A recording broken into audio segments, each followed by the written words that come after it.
নমস্কার, আপনারা দেখছেন চ্যানেল এবিসি। আমি বিজয়, আর প্রত্যেক দিনকার মতো আপনাদের সামনে উপস্থিত হয়ে গেছি। দেখুন, নানা রকম ভাবে পারদ শিবলিঙ্গের আরাধনার দ্বারা আমরা বিভিন্ন সমস্যা থেকে মুক্তি লাভ করতে পারি।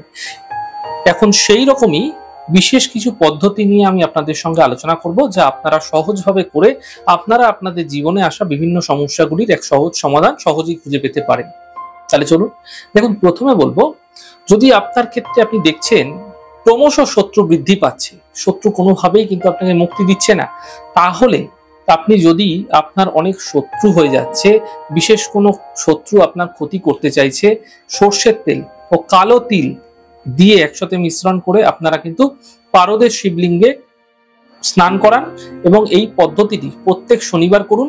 যে শনিবার শুরু করবেন তারপর থেকে মোট 57টি শনিবার একটানা করতে থাকুন এবং নমঃ শিবায় মন্ত্রের জপ করতে ভুলবেন না। এতে অবশ্যই আপনাদের শত্রু যা আপনাকে সমস্যাগ্রস্ত করে তুলছিল, এই সমস্যা থেকে অবশ্যই মুক্তি পাবেন।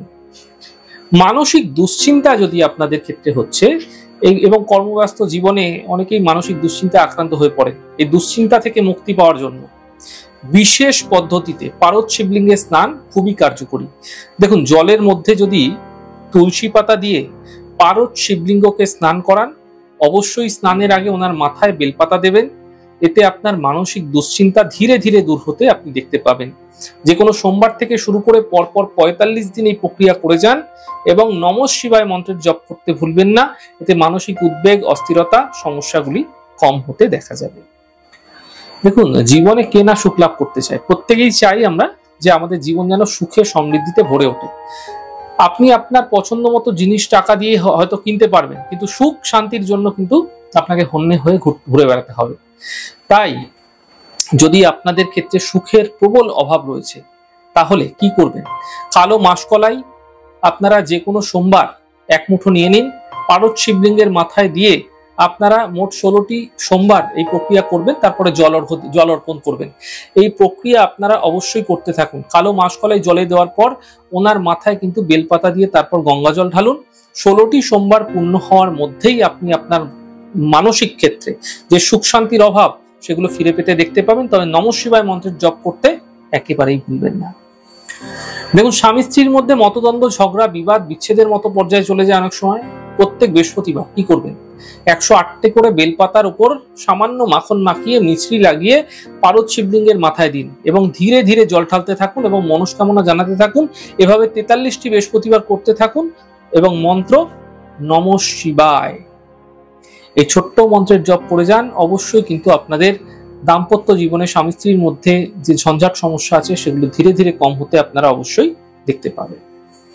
দেখুন, বিবাহে যদি বাধা আসছে, অনেক চেষ্টা করছেন কিন্তু কোনোভাবেই বিবাহ হচ্ছে না, এমন ক্ষেত্রে আপনারা প্রতি বৃহস্পতিবার 108টি বেলপাতার উপর চন্দন লাগিয়ে নিন, সাদা চন্দন।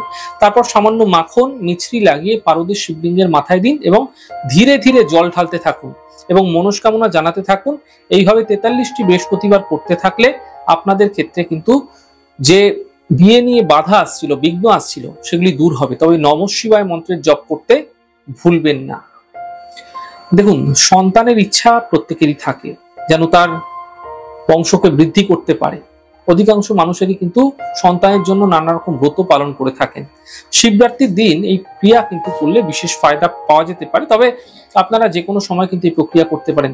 মনের মতো স্নানের শেষে আপনারা কিন্তু শিবলিঙ্গের ওপর মাখনের প্রলেপ লাগিয়ে শিবরাত্রির দিন থেকে শুরু করতে পারেন, অথবা যে কোনো সোমবার দিন থেকে শুরু করে পরপর 21টি সোমবার পারদের শিবলিঙ্গের পুজো করুন এবং বিল্লপত্র অর্পণ করে সেখানে জল অর্পণ করুন। প্রথমে মাখন লাগিয়ে তারপর বিল্লপত্র অর্পণ করে জল অর্পণ করুন।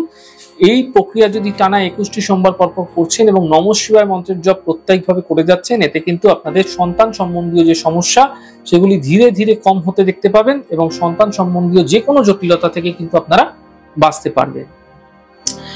আর্থিক স্থিতি প্রত্যেকেরই কিন্তু ভালো হওয়া উচিত, নচেত সামাজিক ক্ষেত্রে এবং ব্যবহারিক জীবনে বিভিন্ন ধরনের সমস্যার সম্মুখীন কিন্তু আপনাকে হতে হবে। বর্তমান সমাজে সবাই চায় অর্থ ছাড়া আমরা এক পাও কিন্তু এগোতে পারি না। আর্থিক স্থিতি মজবুত করার জন্য ক্রিয়া খুবই ফলপ্রদ।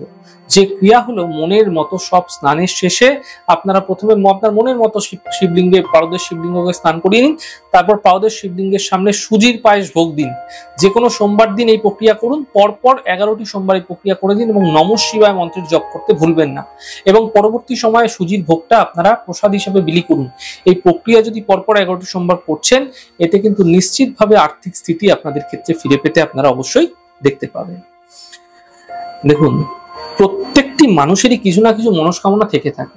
বিভিন্ন ধরনের মনস্কামনা থাকে আপনাদের মধ্যে। যদি আপনার বিশেষ কোনো কাজ মতো কাজ করতে চাইছেন, সেগুলো মন মতো হচ্ছে না, সেগুলো সিদ্ধ হচ্ছে না কোনোভাবে, অথবা বিশেষ কিছু জিনিস আপনি চাইছেন, তাহলে 108টি বেলপাতা নিয়ে নিন, 107টি নিয়ে নিন এবং একটি রূপোর বেলপাতা নেবেন। টোটাল 108টি বেলপাতা।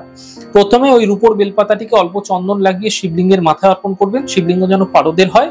এরপর বাকি 107টি বেলপাতায় প্রতিটি পাতায় চন্দন মাখিয়ে পরপর আপনারা শিবলিঙ্গের উপর দিতে থাকুন নমঃ শিবায় মন্ত্র জপ করতে করতে, এবং মনস্কামনা নিবেদন করতে থাকুন একবার করে আপনারা পাতা দেওয়ার সময়। পারদের শিবলিঙ্গ স্নান করানোর পরে এই মন্ত্রটি অবশ্যই বলবেন, ওম হ্রিং নমঃ শিবায় হ্রিং ওং। এই মন্ত্রটি পুজোর পরেও 108 বার বলুন। এই প্রক্রিয়া যদি আপনারা করে যেতে পারেন লাগাতার, এতে কিন্তু আপনাদের যে মনস্কামনা রয়েছে সেই মনস্কামনা নিশ্চিতভাবে আপনারা সিদ্ধ হতে দেখতে পাবেন। তাহলে আজ আমি আপনাদের সঙ্গে আলোচনা করলাম যে পারদ শিবলিঙ্গের এমন কিছু বিশেষ প্রয়োগ যা আপনাদের জীবনে আসা সমস্যাগুলির এক সহজ সমাধান আপনাকে সহজেই দিতে পারে। এই ছোট ছোট প্রক্রিয়া আপনাদের জীবনে অনেক বেশি ভাবে কিন্তু লাভকারী হতে পারে। আমাদের এই ছোট ছোট আলোচনা আপনাদের কিরকম লাগছে অবশ্যই কিন্তু লিখে জানাবেন।